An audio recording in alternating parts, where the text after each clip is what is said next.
Good morning students, स्वागत है आपका मेरी साइंस क्लास में। और आज का जो हमारा टॉपिक है रिप्रोडक्शन। रिप्रोडक्शन में जनन में हम कई दिनों से पढ़ रहे हैं। इससे पहले एक वीडियो हमने पढ़ा था पौधों में जनन की क्रिया, और आज हम पढ़ेंगे जंतुओं में निषेचन किस प्रकार से होता है। तो जंतुओं में निषेचन के बारे में जानेंगे। मुख्य रूप से जंतुओं में दो प्रकार के युग्मक पाए जाते हैं, नर युग्मक और मादा युग्मक। तो नर युग्मक और मादा युग्मक के परस्पर मिलने की क्रिया को निषेचन कहते हैं। मुख्य रूप से जो नर युग्मक होता है उसे हम स्पर्म कहते हैं, शुक्राणु, और जो मादा युग्मक होता है उसे कहते हैं अंडाणु। जब मादा युग्मक और नर युग्मक दोनों आपस में मिलते हैं तो इन दोनों के मिलने से एक रचना विकसित होती है, रचना का निर्माण होता है, जिसे कहते हैं जायगोट या युग्मनज। युग्मनज का निर्माण होता है। युग्मनज के लगातार विकसित होने से भ्रूण का निर्माण होता है। तो नर युग्मक और मादा युग्मक के परस्पर मिलने की क्रिया निषेचन कहलाती है। मुख्य रूप से जंतुओं में निषेचन क्रिया दो प्रकार की होती है, जिसमें पहला है बाह्य निषेचन और दूसरे प्रकार है अंतः निषेचन।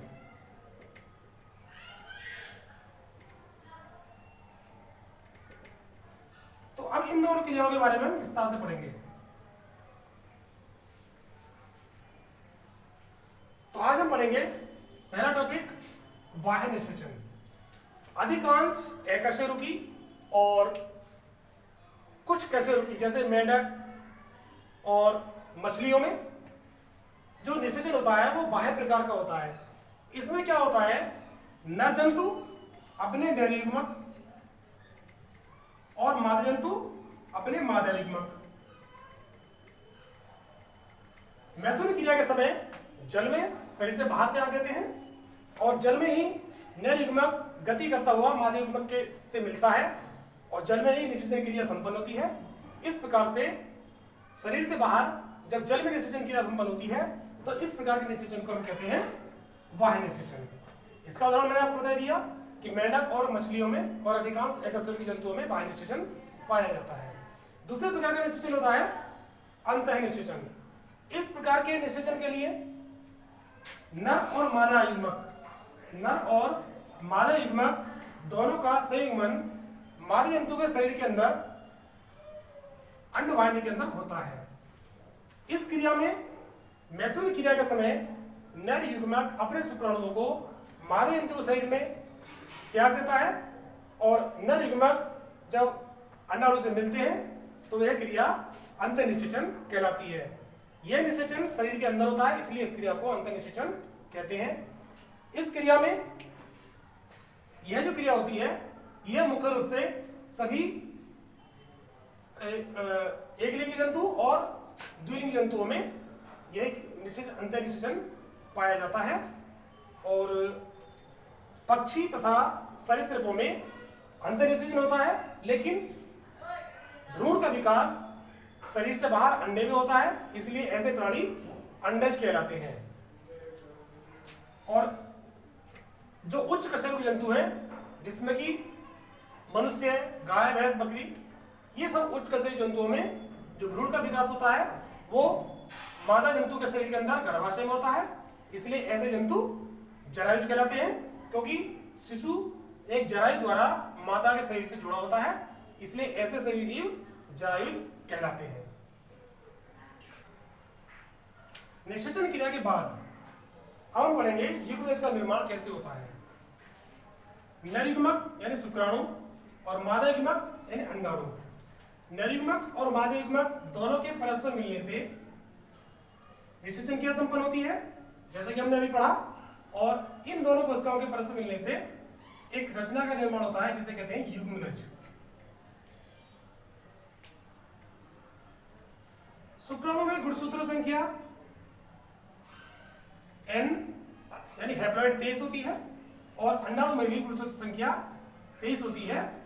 दोनों कोशिकाओं के परस्पर मिलने से जो युग्मनज बनता है उसमें गुणसूत्र संख्या 46 हो जाती है, यानी युग्मनज कैसा होता है, द्विगुणित होता है। यानी दो अगुणित कोशिकाओं के मिलने से एक द्विगुणित युग्मनज का निर्माण होता है।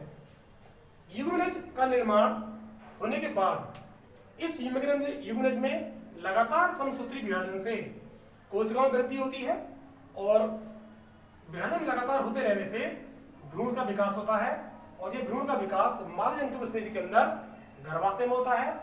अगर हम स्त्रियों में भ्रूण विकास की बात करें तो लगभग 9 माह के पूर्ण विकसित होने के बाद शिशु का निर्माण होता है, जो कि माता के गर्भ में इस युग्मनज से भ्रूण का विकास पूर्ण शिशु के रूप में होता है और 9 माह बाद इस शिशु का जन्म होता है। तो इस प्रकार से निषेचन क्रिया के बाद युग्मनज से भ्रूण का निर्माण होता है। अब इसी में हमारा अगला टॉपिक है युग्मक जनन। युग्मक जनन यानी नर तथा मादा जंतु में युग्मकों का निर्माण कैसे होता है।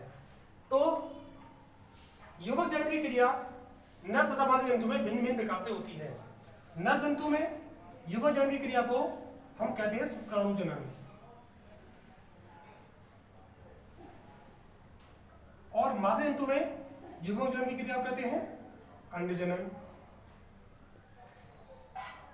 तो पहले पढ़ेंगे हम शुक्राणु जनन के बारे में। नर जंतुओं में जो मुख्य जनन अंग होता है उसे कहते हैं वृषण। वृषण के अंदर पाई जाती है शुक्र जनन नलिकाएं। इन शुक्र जनन नलिकाओं में शुक्र जनन कोशिकाएं होती हैं।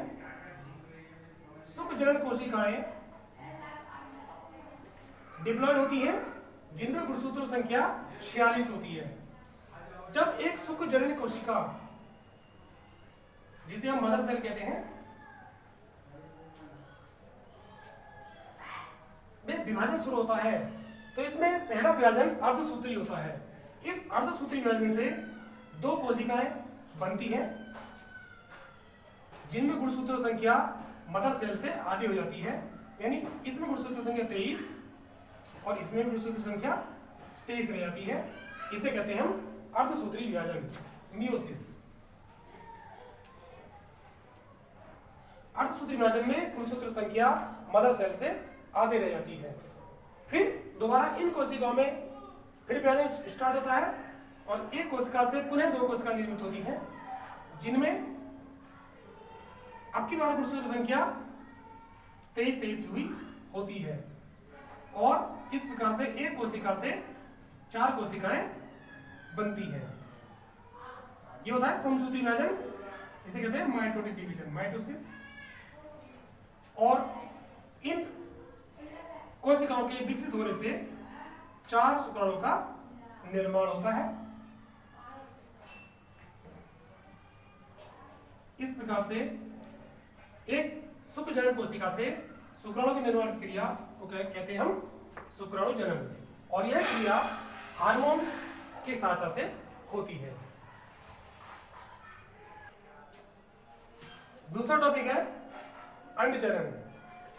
अंड जनन की क्रिया मादा जंतु के अंदर होती है और मादा जंतु में जो मुख्य जनन अंग होते हैं उन्हें अंडाशय कहते हैं।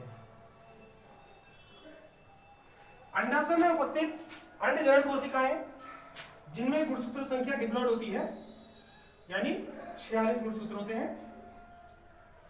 इस कोशिका में अर्धसूत्री विभाजन से 2 कोशिकाएं विकसित होती हैं, 2 कोशिकाएं निर्मित होती हैं, जिनमें गुणसूत्र संख्या आधी होती है और इस प्रकार के विभाजन कहते हैं हम अर्धसूत्री विभाजन, मियोसिस। अर्धसूत्री विभाजन से 2 कोशिकाएं बनती हैं, जिनमें गुणसूत्र संख्या मदर सेल से आधी होती है। इसमें एक कोशिका बड़ी और दूसरी कोशिका छोटी होती है।